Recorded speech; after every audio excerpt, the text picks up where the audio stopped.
This is a general mentoring group, which the stuff will be made public at the end of it. So if you don't want anyone to hear what you're saying, don't say it. Would be my thing. So, but in general, you're aware of that. So I'll throw it open if anyone would like to things. Housekeeping things. If you can keep your microphones muted, and then only unmute them when you want to share, then that keeps all the background noise to a minimum, which can be a lot sometimes. So I'll throw it open. Anyone wants to ask any particular questions about anything really, but usually about supernatural, spiritual stuff. So yeah, Mary. A while ago, you were talking about, I think you were traveling over the U.S., or you were traveling and you had prayed over an area. And then the Lord said to you, okay, now that you've done something, how do you maintain what you've done? Can you go into a little bit of detail with that? Because I feel really directed to pray over my county after our interaction with the sheriff's department here. And so I'd like some feedback in terms of putting things in place, and then how do you maintain what you've put in place? Okay. Obviously, to do anything like that, you need a mandate, specific mandate to do it. Then you have the authority, and then you look for a strategy of how you're going to outwork that authority. If I was looking at, let's say, an area that I'd been given a mandate for some specific things, you're talking about your county, relating perhaps to the police and how peace is in the county and that sort of stuff, then yeah, I would probably go to the strategy room in heaven. I would present the mandate for and then I will be looking for, okay, what is the strategy? Now that strategy can be anything. There's no right, wrong, one easy answer. It could be that you go to take that strategy or take the mandate to the court of angels, and you get angelic assignment towards that are assigned then to your county, that you may assign to whatever the specifics are. In this case, if it is something around the peace realm of maintaining peace within the county, whatever, you get those angels assigned to particular areas, and you interact with them into what you're looking for them to do, in terms whether it be protection, whether it be keeping things safe, whether it be hiding things from things. I mean, all sorts of things you can do that. That's one way. You can then look at, okay, I have a mandate to do this, but do I have the legislation to do it? So do I have the decrees and declarations or specific authorizations for that? And it may be that you go to the Court of Kings and you say, okay, can I have some legislation to bring peace into my county or whatever? Or you actually go and you make the legislation because it comes out of your spirit, because you carry the heart of it, and that mandate you carry within you, which enables you then to outwork that mandate in a practical way. So it may be that you need a law of peace for your county, and the jurisdiction of that law will be your county. It won't be for the whole of America or Alaska or China or anywhere, but for your county. That gives you the jurisdiction, and then you'll get some specific declarations that says you can decree for the protection of the police officers in your county. You can decree for the reduction of crime or whatever it might be. I mean, I've got a whole load of laws in a statute book, which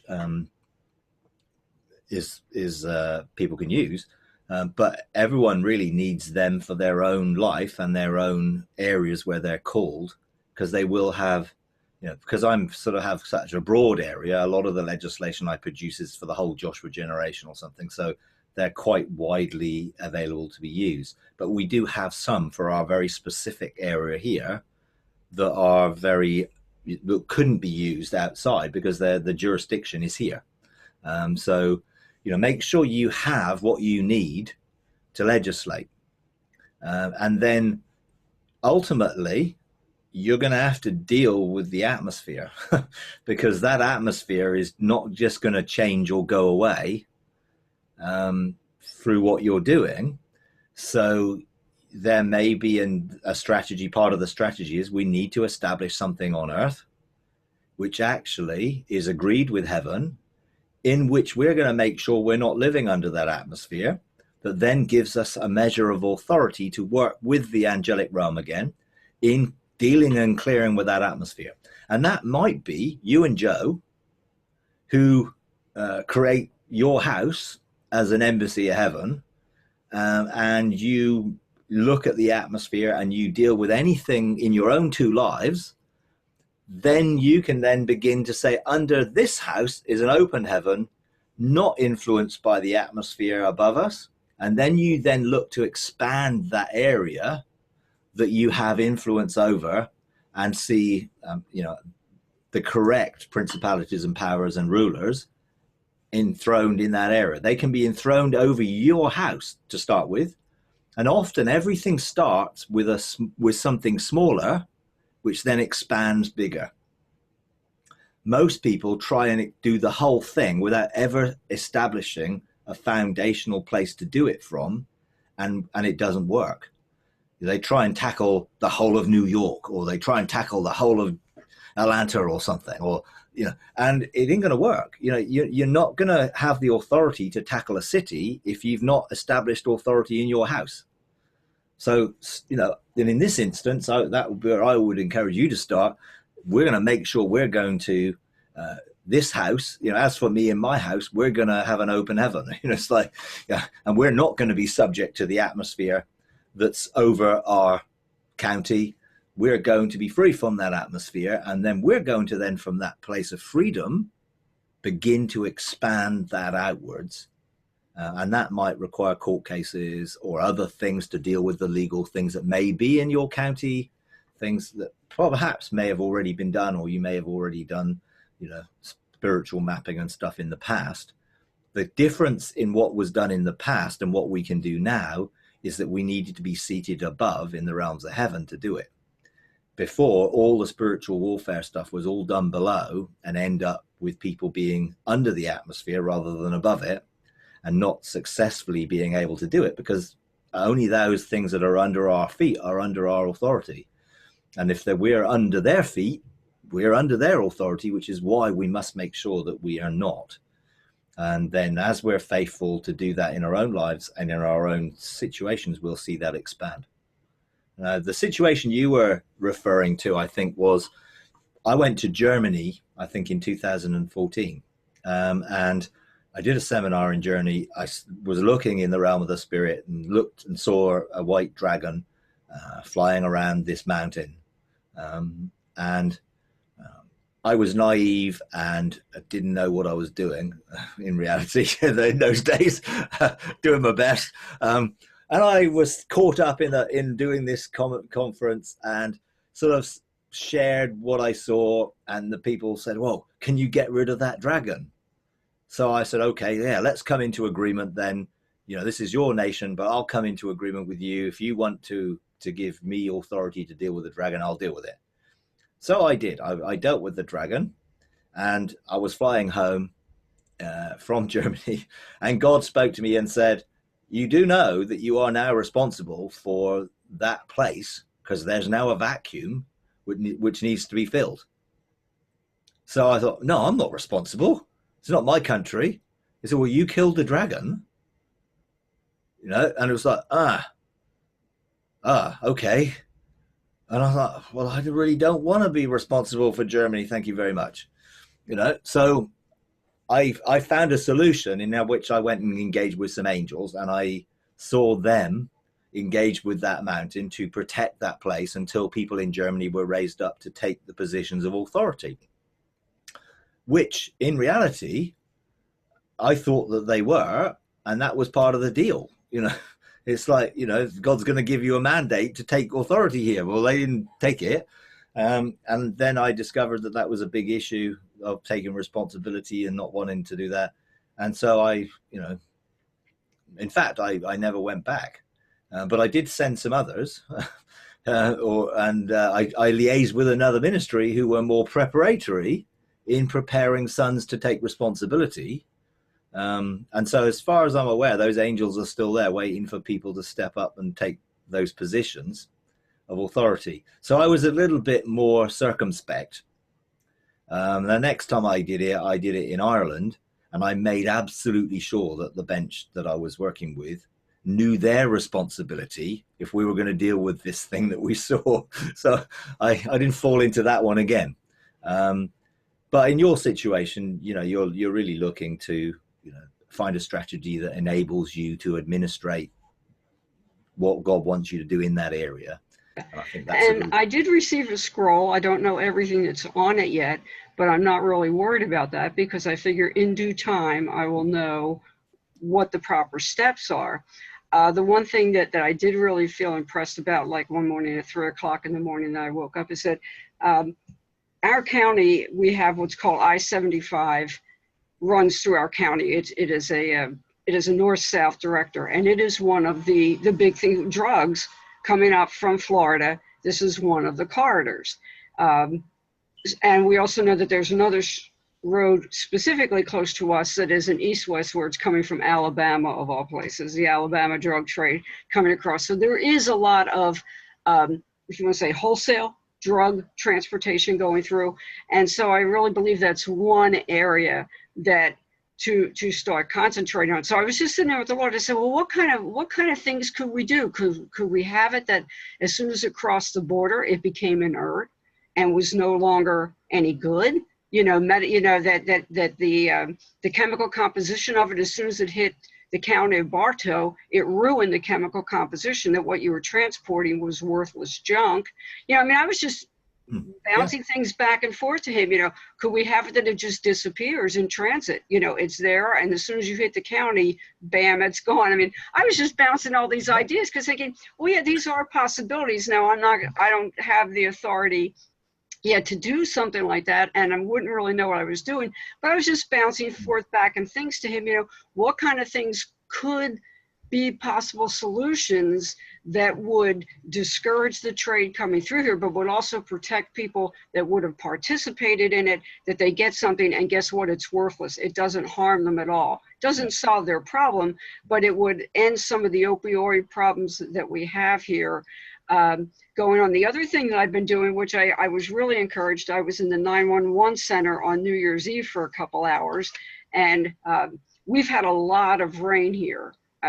We've had like 70 inches of rain this year, which is the second largest amount. And they were talking about that lately.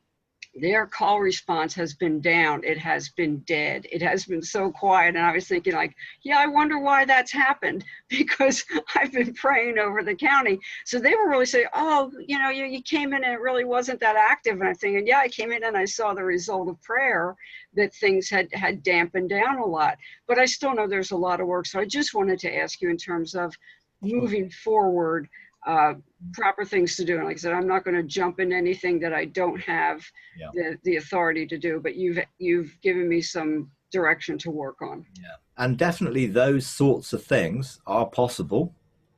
You have to be able to choose to create those realities so that they manifest. I would say in the whole process of when we're looking to deal with these type of things, obviously we're looking to deal with what affects people negatively, and we want to see the blessing of the people positively. So even though there are drug dealers, they're still people that God loves, and all the people obviously who are receiving the drugs are people God loves, and so in anything where we're looking to deal with, to bring justice into it, we got to obviously make sure that and I know you know this, but the judgment we make is to life and not death.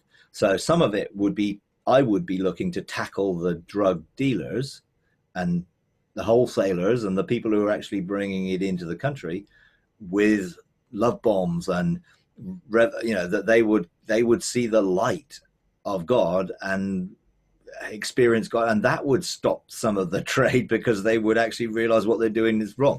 So some of it, there are many different levels you can do it. The practical thing, hey, let's make it have no effect or disappear, but also actually I feel God loves those people who are producing it, making it, farming it, and all the way through the trade. If they engage with God, then that would actually be a potentially positive thing to begin to reduce the trade. Yeah. So there are all sorts of levels of that. Yeah, because one thing I was concerned about, I know that I have heard, and in dealing with the sheriff's department, that if you are a transporter and if for some reason your load gets picked up, whatever the reason, of course, as far as the cartels are concerned, that is just the cost of doing business. But you as the individual face, or your family face, some serious repercussions. So I was saying, okay, Lord, what would be the strategy that those people, I mean, it's one thing to render it inert or to have it disappear, but I wouldn't want blowback coming on them. How, so that's why I really just got to engage with him so that they are not negatively effective. But in terms of love bombs, I've been love bombing the deputies' cars and the detention center and all over the county, just to hopefully diffuse a lot of the nonsense that goes on here. No, that's great. It may not be your mandate to love bomb the cartels or all the other supply trade, but someone will probably have a mandate to look to tackle that at source in that way. And I'm obviously, as you know, as you just said, you don't want people suffering in any way as a result of what you're doing. There is often what we call the law of unintended consequences. So when we have legislation, we think about how that legislation is going to affect everything across the board and take that into account to try and mitigate against the unintended things that you're going to do. And we had a number of things. When we first started to use legislation, we were, again, naive, excited, and just jumped in head first and did stuff. And then realized that what we were doing were created more problems than we were solving, because we didn't use the legislation effectively and we didn't put things into place. I mean, think of it in the natural. You bring out a new law. Let's say you brought out the law that you can't use cell phones when you're driving or whatever, which is the law, but doesn't often get used a lot. Oh, we have that here, and they will really crack on you hard if they catch. But let's say that you actually said that that charge can bring a prison sentence. So you brought in a law which was potentially the minimum thing was a prison sentence to deter people. So in the first year, you find 10 million people are prosecuted and you need 10 million spaces in jail. You'd have to go and build how many million jails? It's like that. That's the type of thing that people don't often think about. What is this going to do? What's it going to cause? Are we ready for that?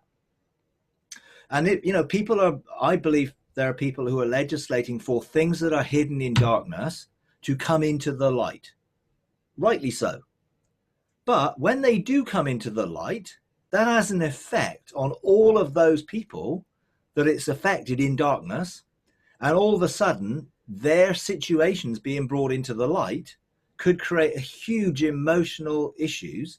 I mean, for instance, like the issues of abuse within different systems. Obviously, you have it in the entertainment system. We had it in the football system, in the soccer system.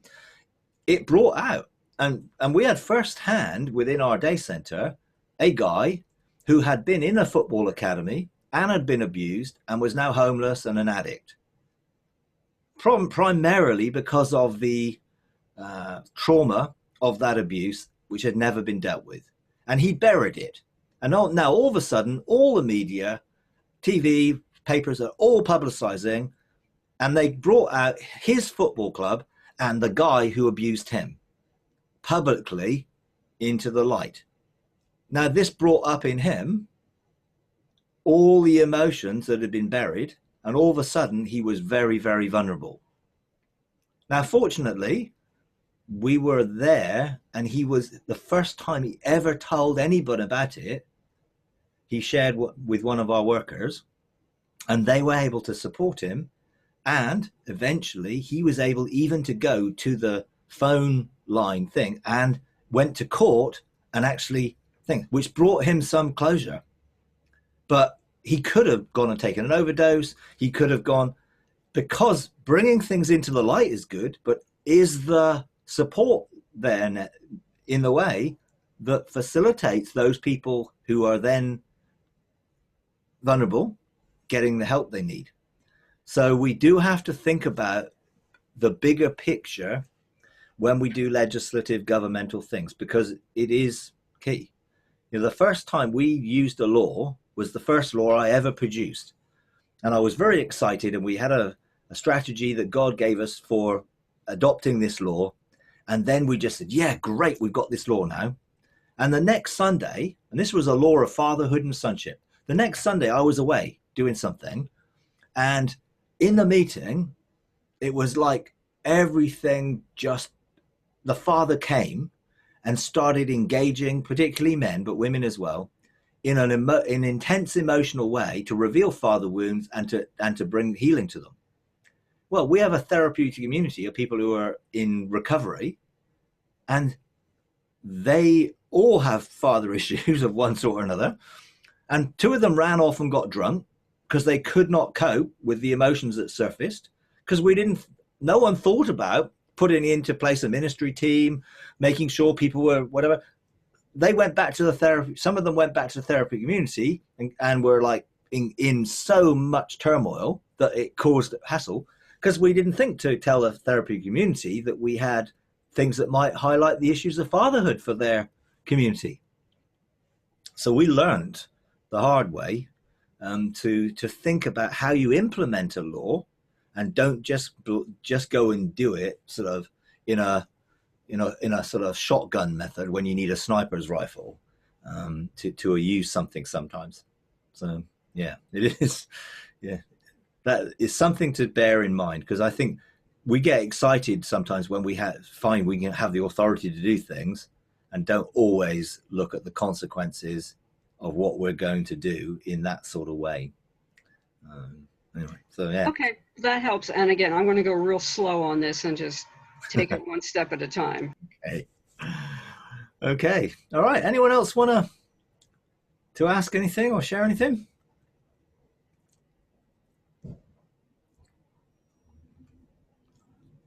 I will. Yep. I have a question, and I guess it really comes down to just me engaging more with the Lord and until I get the answer. But I was listening to one of Ian's teachings, and I felt a mantle of government on me, like a vision, even seeing that mantle on me. And I've been asking the Lord, because I felt the bench of three for a while, not realizing what it was. God showing me even in other people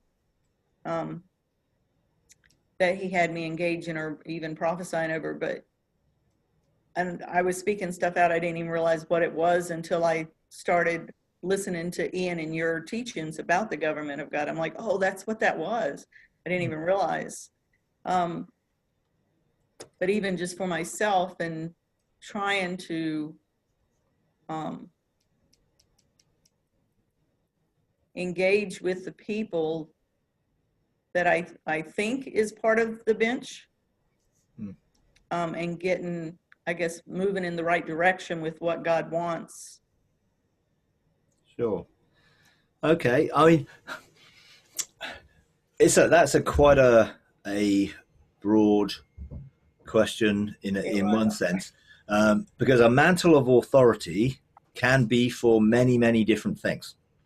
So every one of us has a mantle of authority for our personal life, to fulfill our personal destiny, and we have the authority to outwork that in and around the spheres that we have been given.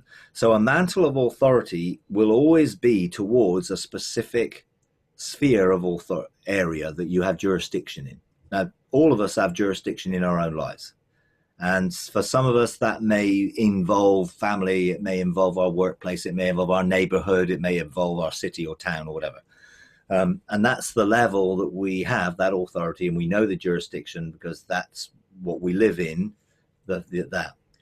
And that's great. And all of us can do that, and all of us should do that, and all of us should start doing that, because that is where you prove to be faithful with little, and that's the training ground for learning to use a wider sphere of a mantle, which may well be with others, for something corporate. Because there's a difference between individual authority and corporate authority, because obviously you have to work with others, and the spheres that you have are different when you do something corporately. Now, I personally believe that, I have a mandate for my family. I have a mandate for where I live. But when it comes to our overall area of our ministry, I have a mandate which is corporate, and therefore I need to be involved in other people for the delivery of that mandate. I can't do it on my own, because ultimately, God, we are body, soul, and spirit, a bench of three for our own life, if you like. When we're in unity of body, soul, and spirit together, there is authority, there's commanded blessing, there's authority. But every other governmental perspective needs a three people to do that together. But again, what comes first, the chicken or the egg? Do you say, oh, great, we're going to form a bench of three for something, but you have no idea what it is? Or actually, I know that I'm called to something that requires a bench, so I'm going to get the mandate for what it is I'm called to do. I'm then going to put the sound out to call others to engage with that, so that we will come together and a bench will form. Now, ultimately, God knows that this is a process, and nothing really ever works perfectly in the ideal sense of the idealistic way we would like it to do. So ideally, you would love that God would give three people the same vision, that he would connect them and he would put them together, and they would then form a bench and everything's wonderful. But very, very, very rarely, if ever, does that happen like that. And if it does, awesome, but it's not been my experience mostly.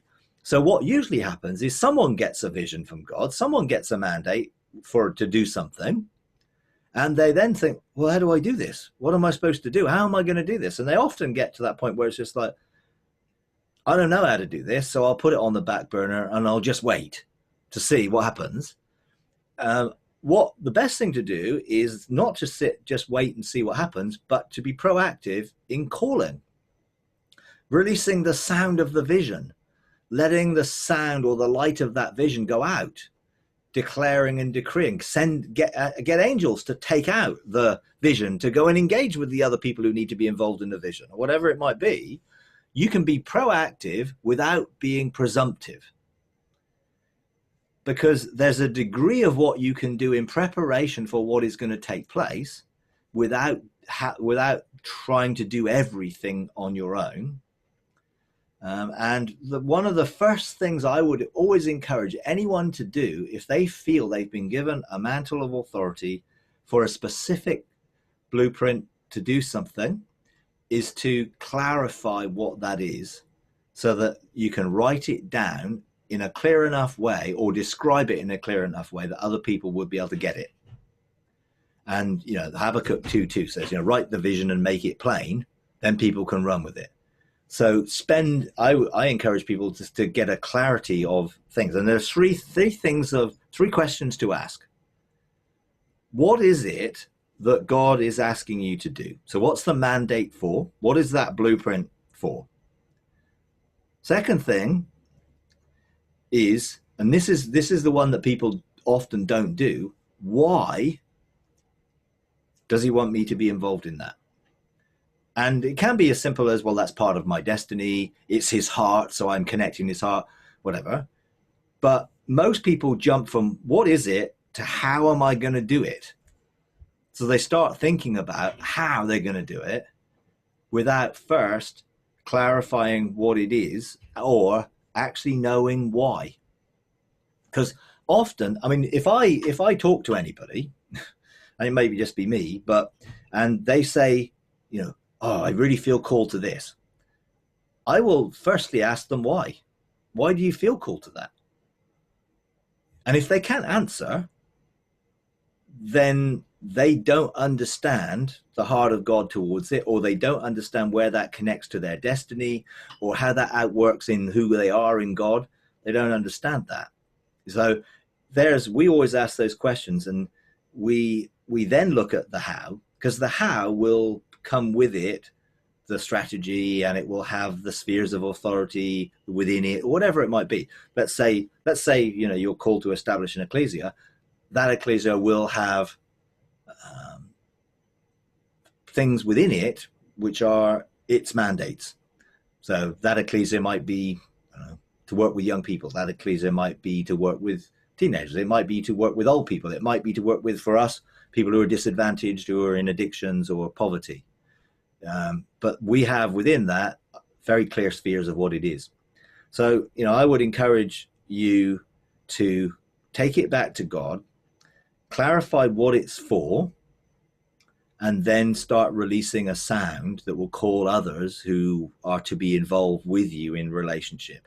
And then spend as long as you possibly can in developing the relationships that are going to be needed to be able to be firm when things are then built on that foundation. Because, the key to this being something that God is going to occupy and empower is it has a foundational government, not a covering government of an old order hierarchical system. So the foundations have to be built upon, therefore they need to be very strong. And if you think of it as a relational thing, whatever you're doing is going to be relational, then it's relationships which cause most of the problems that we have to face in life. And so the relationship with a bench of three is actually really, really important, that is very, very strong relationally to enable it to deal with whatever the weight that's put upon it.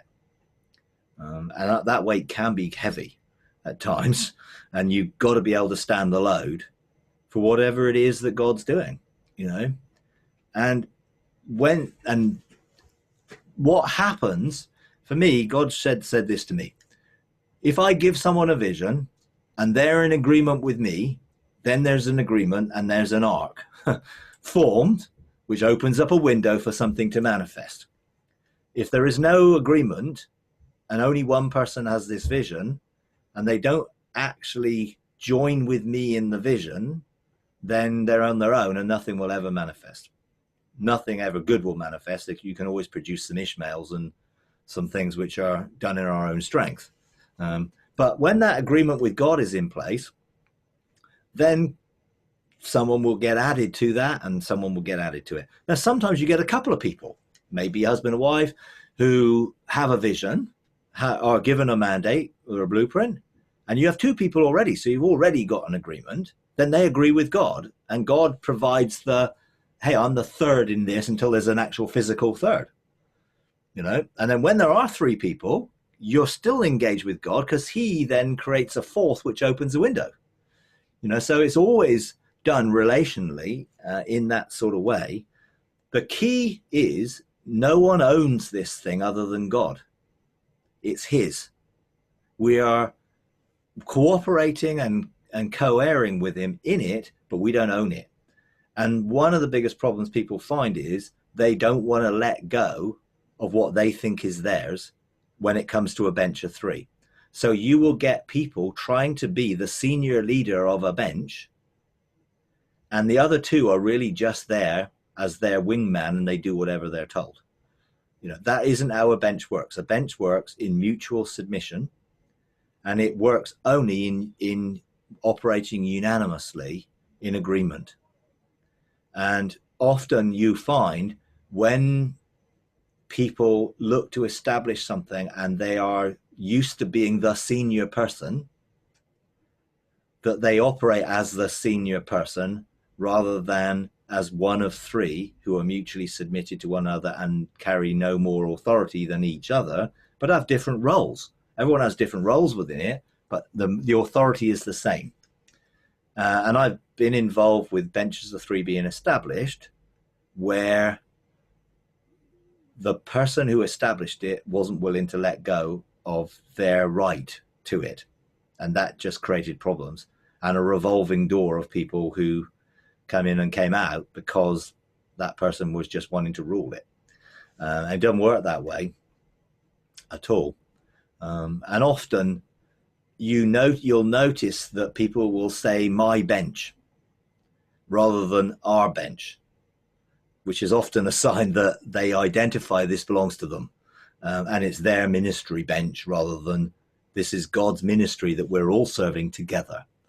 And they may mean that when they say my, but sometimes it's an indication that actually is ownership there.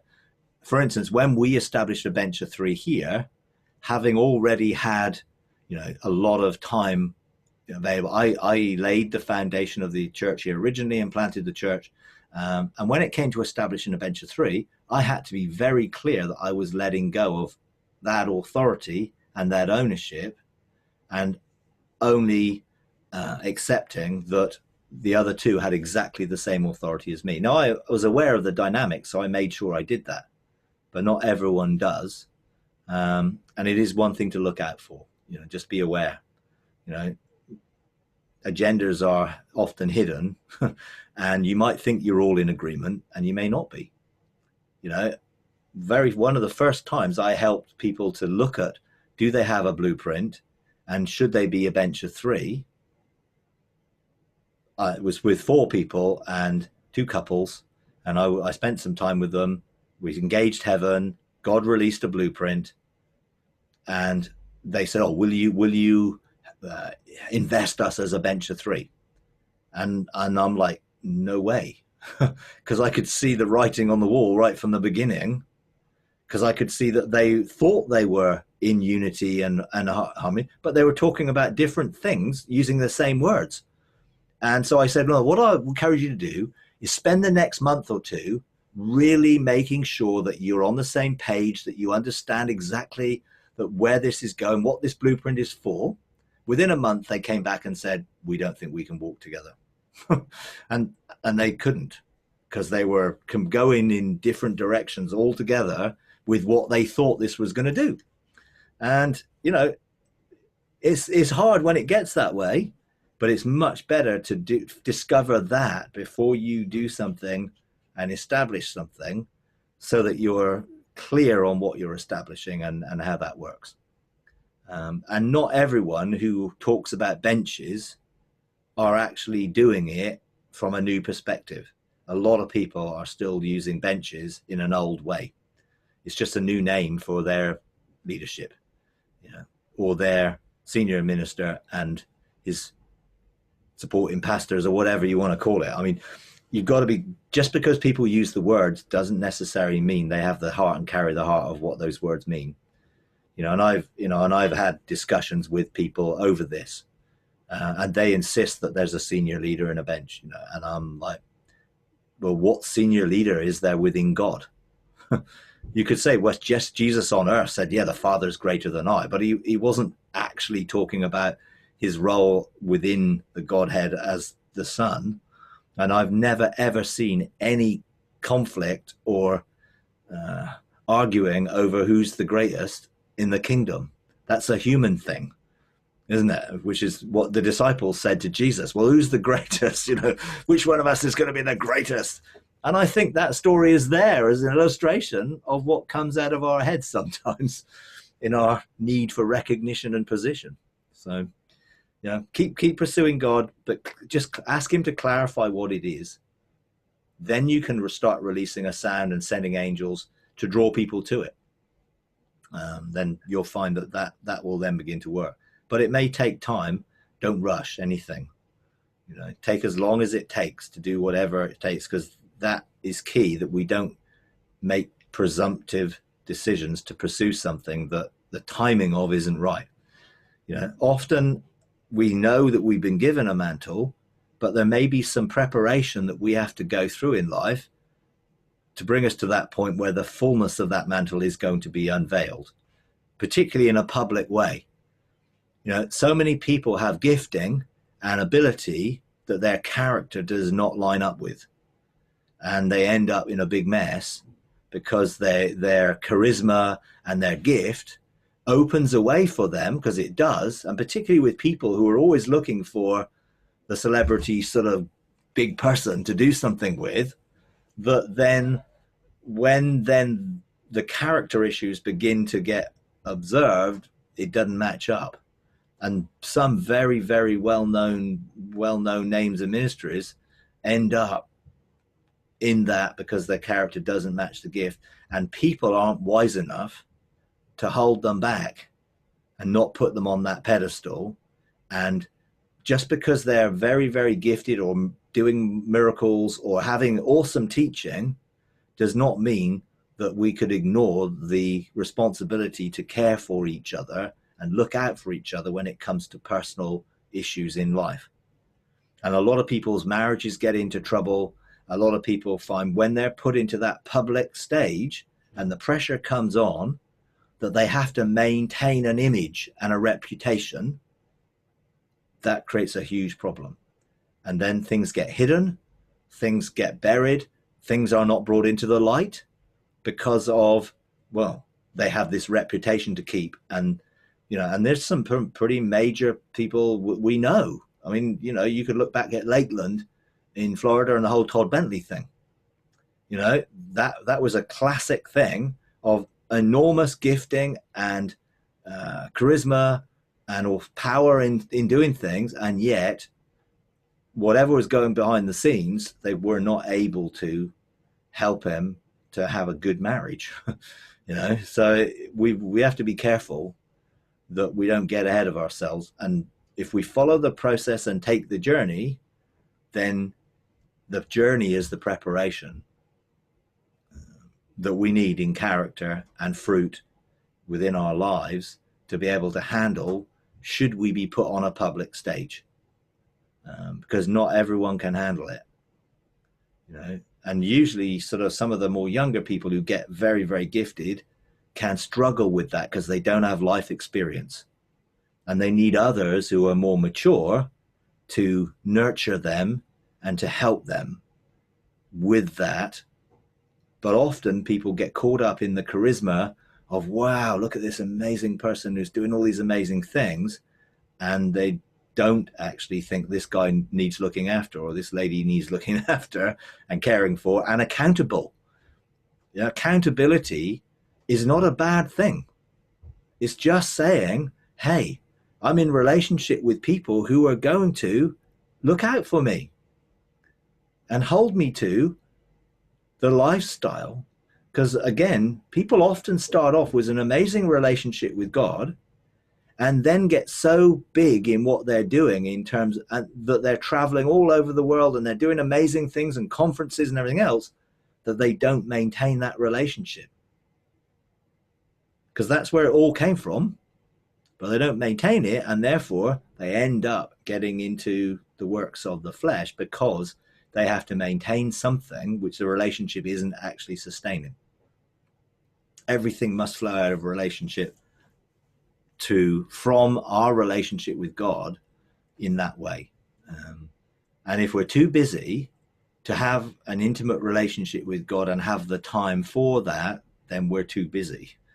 We're doing things that relationship won't sustain. And it happens. I've seen it happen. You know, one of the things that is key, when I engaged heaven in 2012, one of the keys was God said, you must maintain this as this relationship and see it grow and develop in your own time as a priority.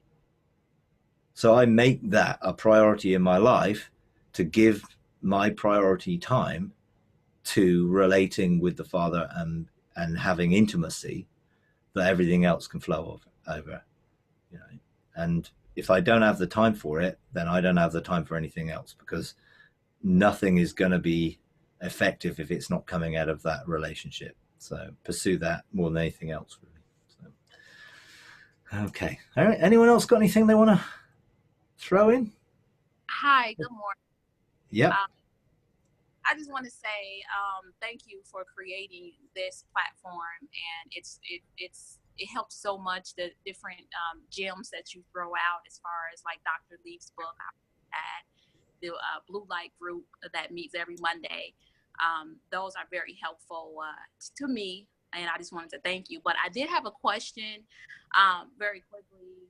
My question is, will you be at some point engaging in the virtual reality realm where we can meet virtual reality? Is that something that you've considered in the near future? Well, virtual reality as a technology, or virtual reality as in engaging in the spirit realm together? In engaging in with a virtual reality headset. I recently just bought one, and you can actually meet other people, meet a group of people in these virtual reality worlds. And I am, I'm quite a techie person, so it sounds like fun. In reality, I'm not sure how much difference it is than actually talking to each other like this, because all you will be doing is actually seeing an avatar of who you really are, and you won't be able to touch and feel and actually do anything particularly more than you're doing in having a chat in this situation. But it's an interesting concept. I'll definitely think about it and the potential of what that will be. I don't know if you can have Zoom virtual reality meetings or not. Possibly, I don't know. I know there's a danger in virtual reality in that people can get sucked into living in a fantasy world and not the real world. I know when things like, I think is it Second Life and things like that came out years and years ago, people started living and almost like projecting versions of themselves which wasn't real life to outwork their fantasies and dreams. So whatever we do, it might be virtual, but it needs to be based in solid real life reality of outworking stuff. The same thing with all engaging heaven. People can get really caught up with the amazing experiences of engaging the realms of heaven and all the awesome things that they're there, and it actually make no difference to their daily life and the life around them, which in reality means that it's just a waste of time. If it doesn't have an earthly outworking that changes us, transforms us and our relationships and what we're doing, then really it's just playing games. So I would make sure that whatever we did, is going to be a positive thing to enhance. So I don't really know enough about what virtuality will. I mean, I have played with a virtual reality headset, and I've done it. I looked at a few games in that way, but I'm not really. I was a gamer, but I let the whole gaming thing go because it can be very consuming of time and everything else. But interesting. So do you have a technology solution to do that, or are you just? Actually, I went to a virtual reality church. It's called VR Church. Okay. Yeah. And I met a few believers there, and it was a worship service like you would at a regular church service. And then after that, it was a water baptism. Yeah. And so it was very. I mean, it is amazing, and I really bought it for. They have something called Jesus VR, where you actually have you heard of that app? Well, it's the story of Jesus. They did it in 2016, and it's available on certain VR platforms, and you're actually there engaged with Jesus when he went to the cross, when he's in the garden of Gethsemane, and all of the whole thing with Jesus. It's like you're actually there. And so I bought it because something was calling me to engage this. And I've been to church. It is amazing. And you can go to church with everybody from all over the world that has these headsets. So I thought the same thing. I don't really use it for gaming. I use it for meditation, and it takes you to another place. But teleport to different places, just like in visions or dreams. Sure. And it is amazing. I mean, I really think since engaging God is kind of out there too, I think it's really something that it's created by somebody thinking about the spirit world, because sure.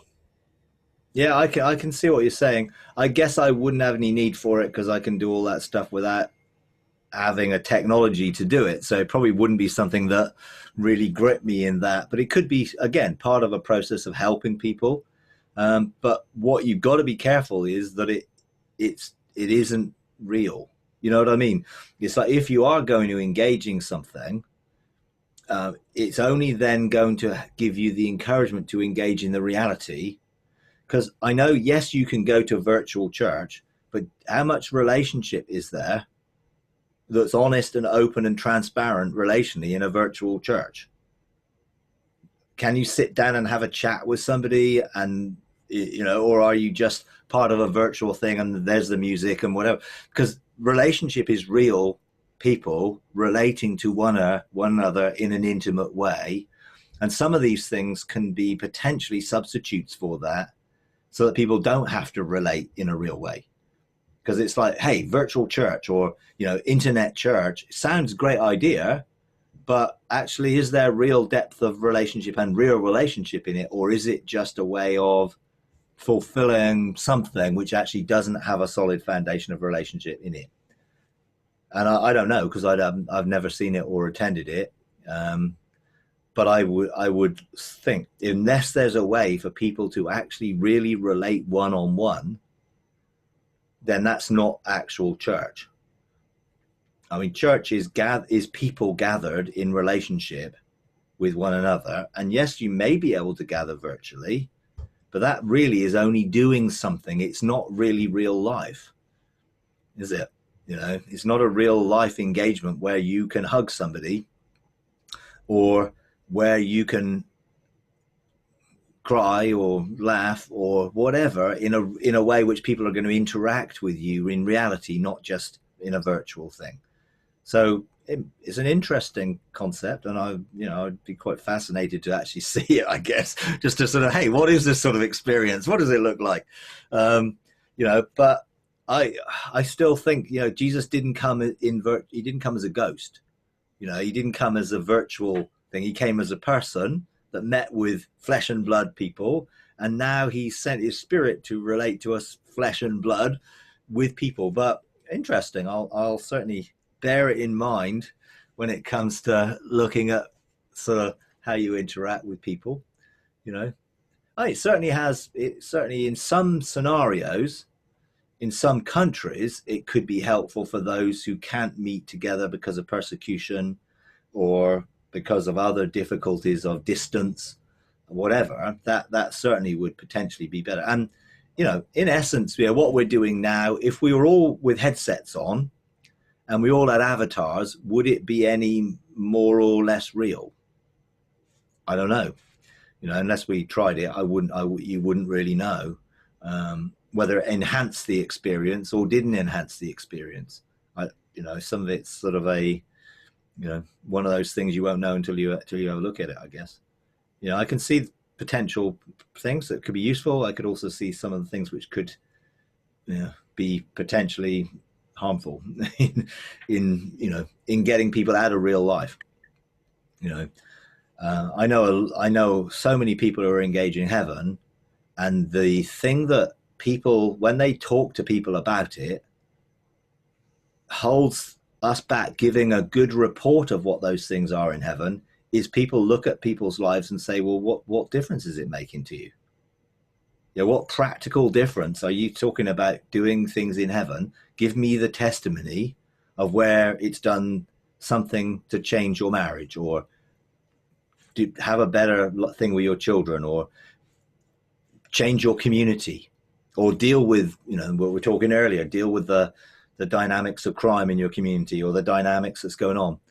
It's got to be a real on earth as it is in heaven experience, not a in heaven with no outworking on the earth, because we are gateways of heaven into the earth. The river of life is supposed to flow through us as rivers of living water to create an atmosphere of heaven on the earth. So it does need to be real, and so that's where the virtual bit, I wouldn't ever want it to be a substitute for actual real flesh and blood, actual reality. Because there's a few programs out there on the TV. There was one I watched recently where people got caught in this virtual reality world. I can't remember what the program was called now. I like sci-fi programs. But it was this lady. They built this virtual reality, and people could enter it through their pads and stuff, and then they would be there. And some people didn't want to come out, and they didn't want to come out. and they were dying on the outside because they were living in unreality on the inside. It's quite, but they could send someone in there to help them and get them out. It's quite an interesting program, and I was thinking about that in a sense of when we engage with people, are we engaging with the reality of their lives, or are we engaging with the persona or the mask or the avatar that they're portraying? And I think in the real world, we have to be real with each other and not wear the masks or pretend or not be real. But most people do that because of fear or lack of trust or hurt or various things, that they are hiding behind the persona rather than revealing who they really are. And that's what real life's about, actually dealing with real life issues and helping each other and helping others who, you know, have also got life issues that maybe not know Jesus, you know. So interesting question. We'll see. Okay, anyone else got anything else? I do have a question. I'd appreciate help from the group. I'm actually on this call in two places. I'm James Crow, and I'm also Jim. And I have my my smartphone, my Samsung Galaxy here. I'm wondering if Shar or James Teal or anybody can tell me how to hear audio through my smartphone, because if I could participate in this through my smartphone, then I could move about my house and still be able to hear. But I have not been able to hear through my smartphone, only through my desktop. Does anybody have a quick answer? Okay, looks like, yeah. Go on, give an answer if you got one. You just have to, do you have the app on your smartphone? Are you downloaded on there and actually engaging from the smartphone? Well, I downloaded Zoom and I have video on my smartphone, but Okay. I cannot get audio, not even with earbuds. Okay, is it muted to the left at the bottom when you click on the screen and your picture comes up, and then left, you see a mute button and stop video? Well, the mute would be for my microphone, but the mute keeps my microphone from interrupting everybody else, but I can't get any audio over my phone, even with earbuds. Okay. Is the mute button checked though on your smartphone? Is that checked? I just, I never noticed a mute button, and I don't want to spend too much time with it, but I never. It could be as simple as that it is a mute button. Yeah, go on there. You're wanting to jump in quick. Yeah, we had this problem this morning ourselves. We couldn't hear anything. That's why we were going in and out and leaving the meeting and coming back in. On settings under Zoom, it will say automatically connect to audio. That needs to be on. Settings under Zoom. Okay.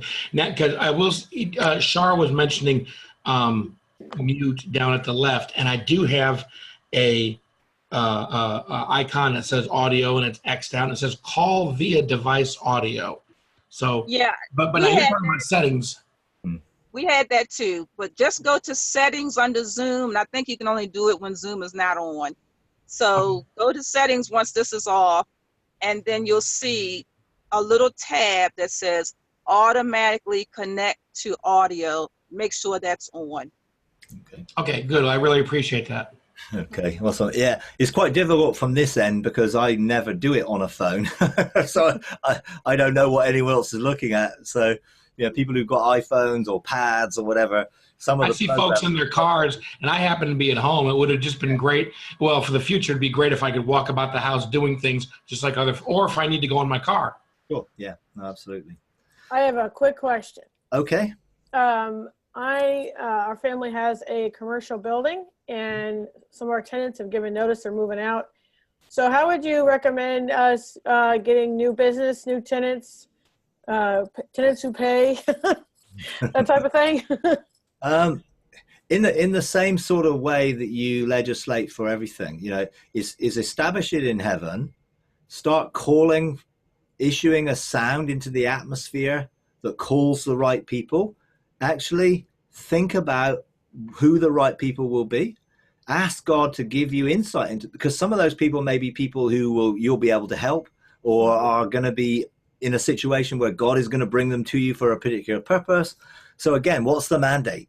Okay. Is your mandate just for a business to make money, or is there a ministry aspect to the mandate that then you would have a different authority in calling people in who would come in to engage ministry as well as engage just to come for someone to live? So again, the mandate for what you're doing will determine what you would do in that. If you just want peaceful pet tenants who are going to pay on time every month, then that's who you begin to call, and you choose that reality. See, choosing reality is, here is the reality that I want, and I believe this is in alignment with God's heart. Therefore, I'm going to start choosing that reality and seeing that reality manifest, and I may do things in line with that, send angels out to get the right people. Things that I do, I shield our material from anyone seeing it who doesn't need to see it at this point in their journey, because I don't want to be in conflict with people all the time over people who don't agree with what I'm doing or saying. So I actually legislate for people to not see it, so that we have very, very little conflict in what we do. And we obviously put out some pretty controversial material at times, but with very little conflict, because I legislate for very little conflict, in a sense, by shielding it from things. Because I want people to connect to it who it's going to help them, not to connect with people who it's just going to disturb them or upset them or get them angry. So I legislate for that, and therefore I think we can legislate, but you've got to be clear what it is you're legislating for, and then, do it from the realms of heaven, make declarations, call people, send out the frequency that will connect to the right people, send out a harmony frequency, which will connect with people who are going to be in harmony with your house and your building, whatever it is you're doing. It's just, we don't have to be passive in the process. We can be very proactive in all of life, and seeing the reality of the life we want to live and choosing to embrace that reality and see that outworked.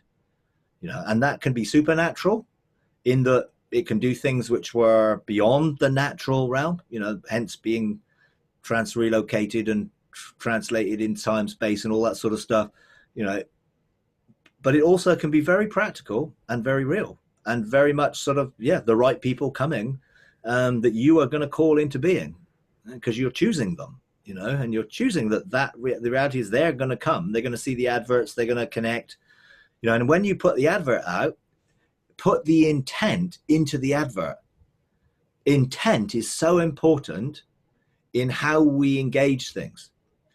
So when you do something, know very clearly what the intent is that you want it to accomplish, and embed that intent in what you do. Because then the words in the advert will contain the intent, not just the words. Words are containers.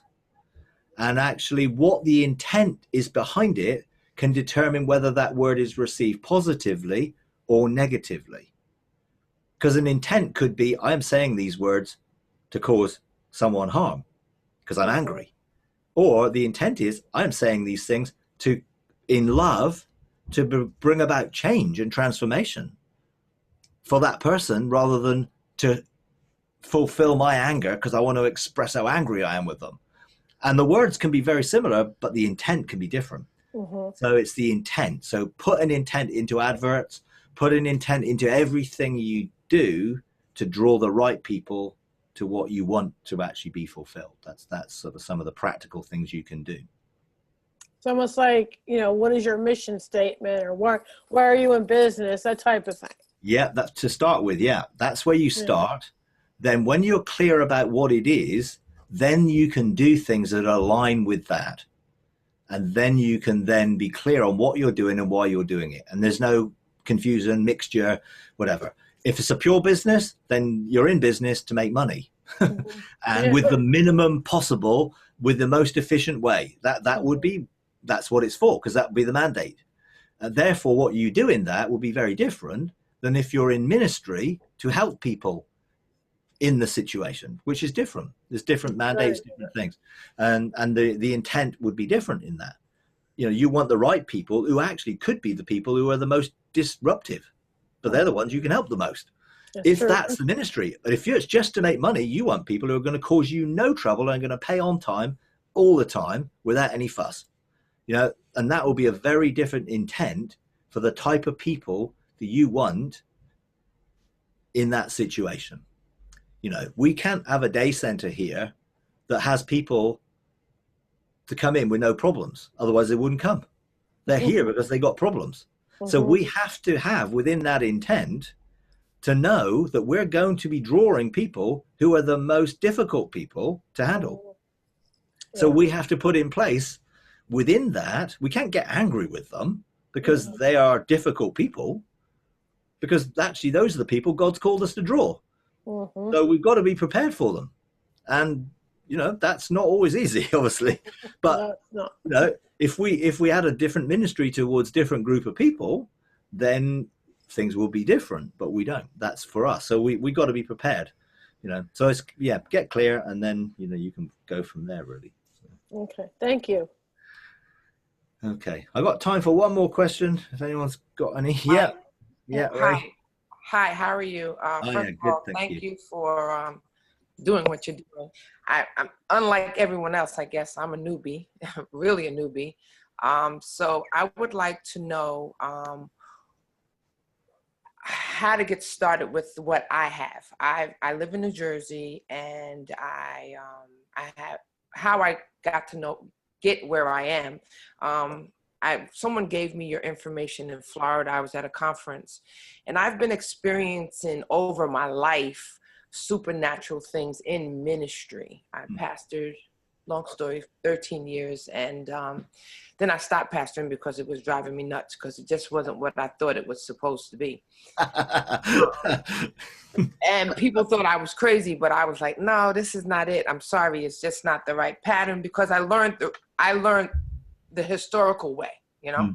And so I got ordained as an apostle, and stuff just started happening in my life. And the middle of last year, everything came to a big thing. And I went to court with this whole issue. I didn't see anything. I didn't feel anything. I just got indignant and went to court, and my house was in foreclosure, and they were escalating. Everything just was escalating. I was like, this is nothing but the devil. So I actually went to court, and I started talking to the Lord, and just started like implementing stuff, even keywords that I would hear you say. I was like, I got to do that. I don't know what that is, but I got to do that. Okay. Anyway, I've been blessed. My house is out of foreclosure, but my whole financial life is like, it's blocked. It's like, trickles, maybe dust of money comes in. And I have 17 streams of income. Like, God's blessed me with 17 streams of income, and nothing is coming in. I have property that I know is supposed to be an apostolic center, but I don't know. I'm just being very honest. I'm sorry if I'm sounding a little raw to everyone else, but this is my opportunity to get a question answered. And I just need to know what in the world to do. I try engaging, and stuff happens for me. Don't get me wrong, but I just don't want stuff to happen. I know I'm called to do greater, and I don't know where to go. Okay. Well, the first place to start with is get to a place of rest. Okay. Being at a place of rest is where everything flows out of.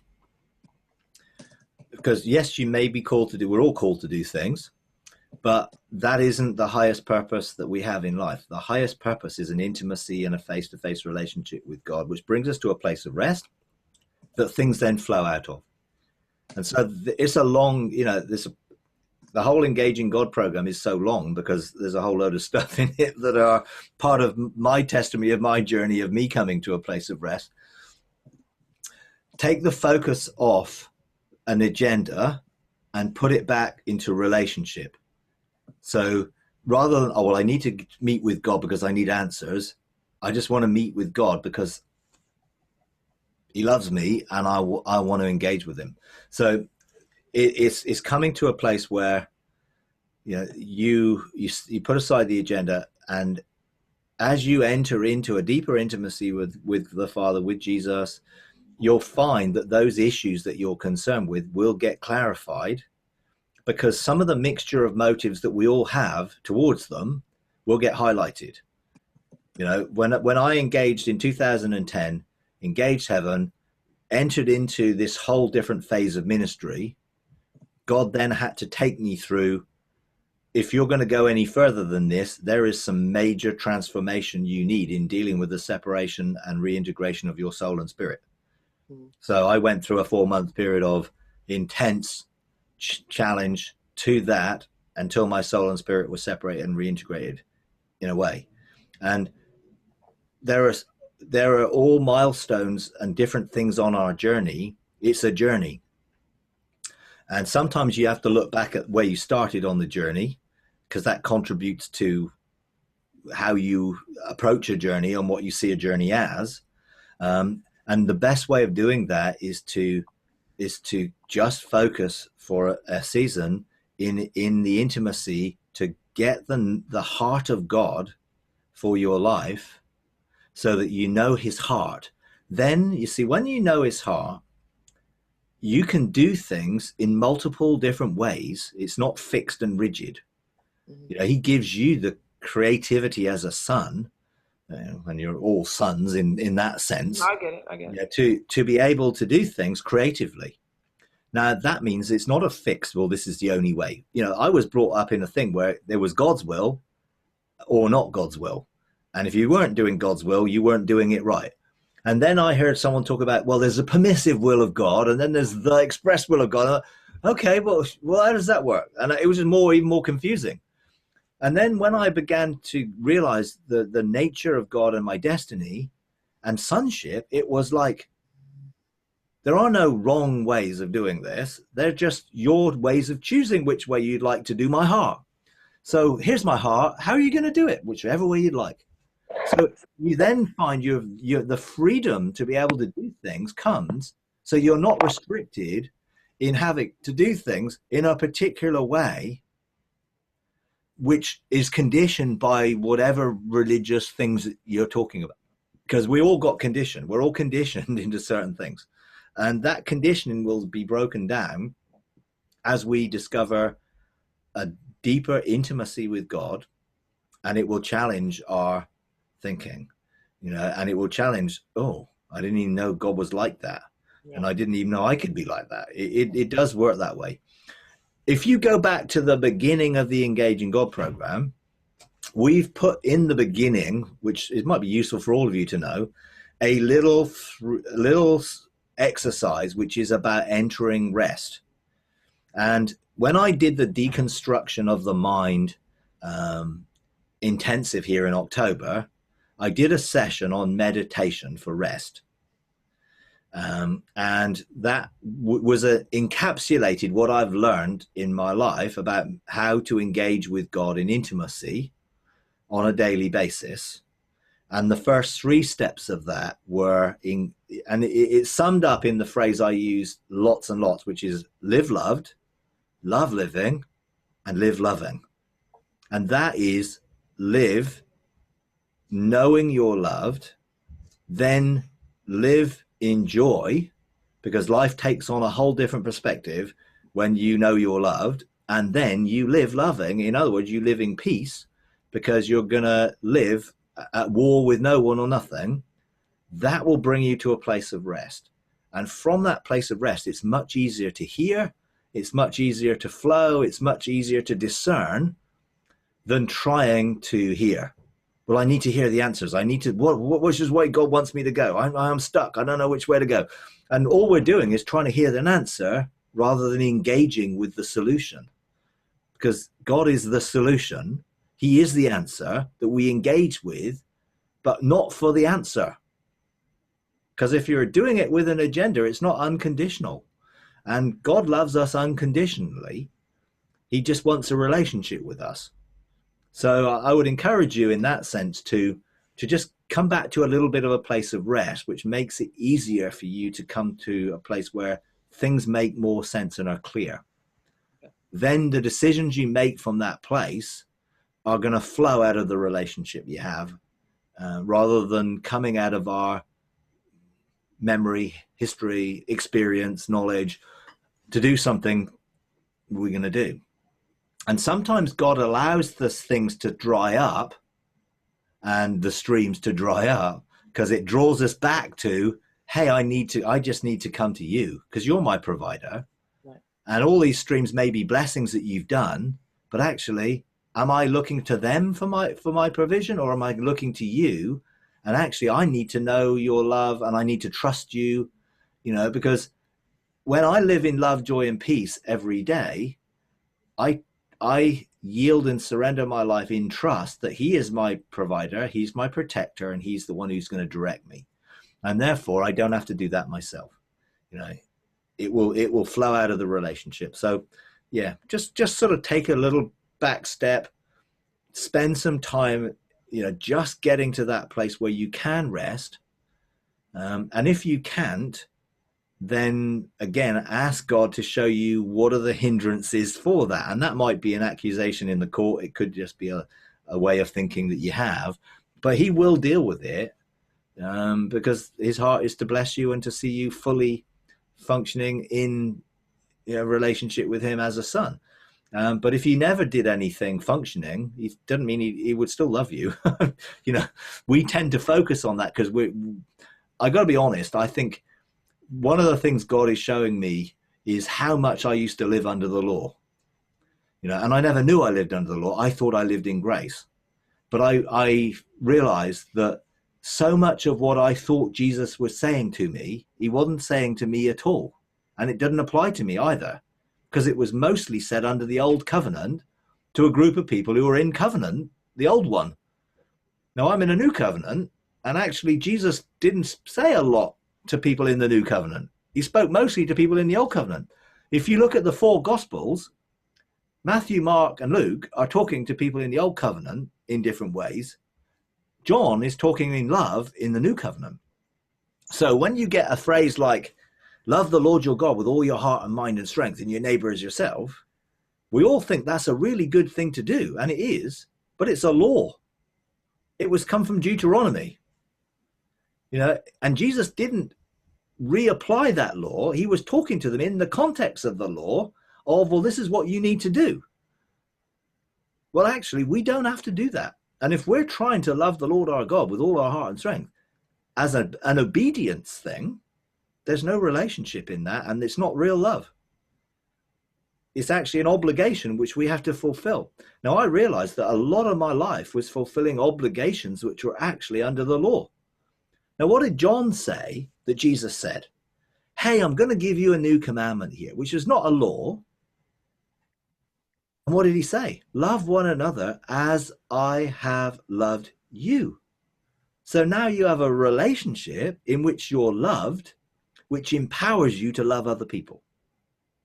And he threw in a few things in there about what love is, forgiveness, and wanting the best for people and being able to bless them and all that. And then John in the epistle says, we love because he first loved us.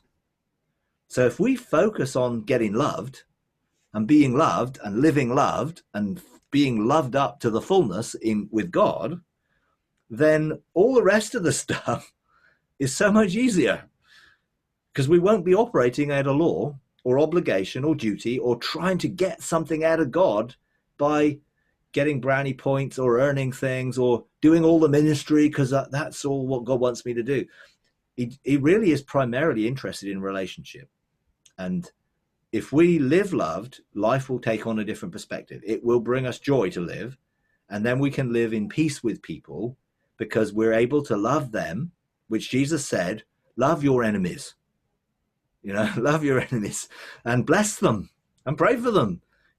Don't bring down the fire of God on them out of heaven to destroy them, or an eye for an eye or a tooth for a tooth. It's now, you've heard it said, but now I'm saying to you, whenever he said that, that was a new covenant statement. highlighting the old covenant in contrast to what he was saying in the new covenant. So love is the key, and spend the time just getting loved, and you'll find that things will take on a slightly different perspective as a foundation.